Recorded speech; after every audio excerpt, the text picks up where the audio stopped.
स्वर्ग से सुंदर सपनों से प्यारा सजौलू तू घर द्वार। तुहरे आवन से छाइल बा अंगना में मोर बहार।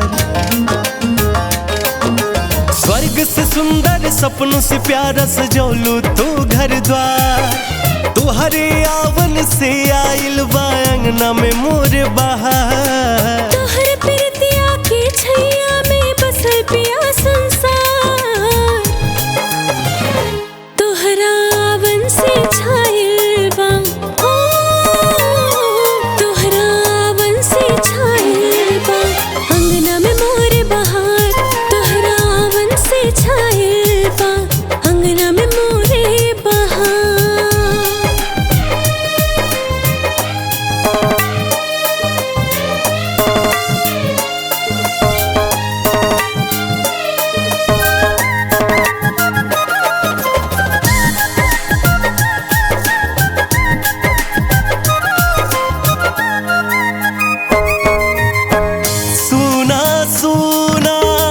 रहे जिंदगी में हमके अपना के कैलू जिया।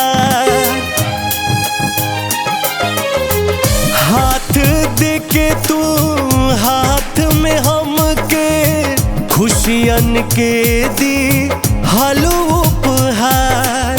तोहर बिना ना देखब सोचब हम कवनो त्योहार।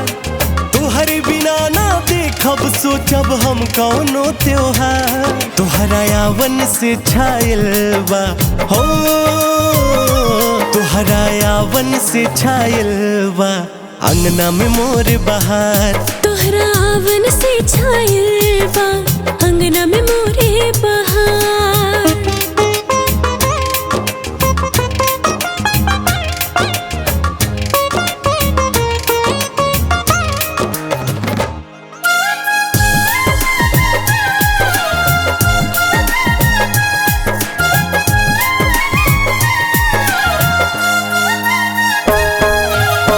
राह चलत जिंदगी के चाही तू पहिया के साथ।